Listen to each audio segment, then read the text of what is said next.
د ریاست دلال او د اسټیبلیشمنت کوتره مشکر انبر د عطر بوی د خوشبو بوتل حضرت اقدس مولانا فضل الرحمن دامت برکاتهم العالیه بیا یې پروډیوسر باندې والی دي چې د خیبر پختونخوا حکومت جعلی دی او دا فارم 47 والا دی او دا په 2 نمبر طریقه باندې راغلی او دھاندلی شوې ده زما دې په توبو توبئ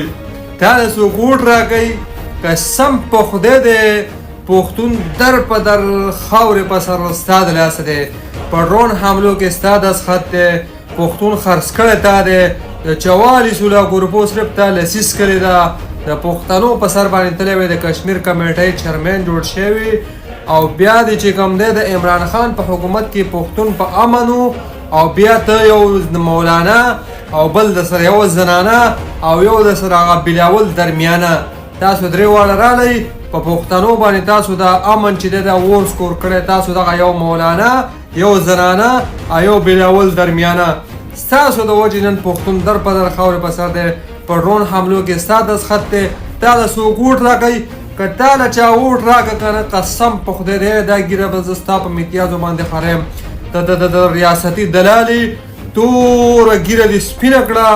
او دغه منافقت کې او په دغه دلالۍ کې او په دغه بړواتوب کې د ډالرو په عوض کې چې کوم دی پښتانه خرڅوي د پښتون وینه خرڅوي تا له موږ ووټ راکوو بیا وایي دا د جعلي حکومت دی نه یې په راتلونکي وخت کې دغه دلګانو له ورکوو د پی ټي آی ګورنمنټ له نه یې تا له راکوو تاسو له موږ بالکل نه راکوو موږ سره اخرنی آپشن چې دی هغه منظور پشچین دی تاسو موږ په دې غیر هم نه راولو تاسو هم پی ټي آی والم ایمل میلو والم دا ټول موږ په دې غیر نه راولو دې پیرې تاسو زموږ سره داسې کار وکړو چې قسم دی د قیامت تر ورځې پورې موږ تاسو له ووټ را نه کړو